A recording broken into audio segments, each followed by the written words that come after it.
అసలుకి ఈ రోజున బహుశా మీకే ఏదైనా ఒక లోపల అనుమానం ఉందేమో.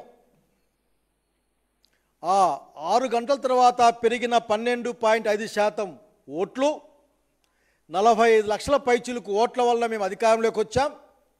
ఈ అధికారంలోకి రావడం అనేది సవ్య మార్గం కాదని అనుమానం మీకు ఏదైనా ఉంది కాబట్టి మీరు బహుశా దీపం ఉండగానే ఇల్లు చక్కబెట్టుకోవాలని ప్రయత్నం చేస్తూ ఉన్నారని చెప్పాల్సి వస్తుంది. ప్రజలు మాట్లాడుతూ ఉన్నారు. మీరే కాదు, మీ అనుయాయులు మొత్తం మెజారిటీ అనుయాయులు ఈ రోజున ఇదే కార్యక్రమం మీద దీపం ఉండంగానే ఇల్లు చక్కబెట్టుకోవాలా. సంవత్సర కాలం దాటగానే ప్రజా విశ్వాసాన్ని కోల్పోయిన ప్రభుత్వంగా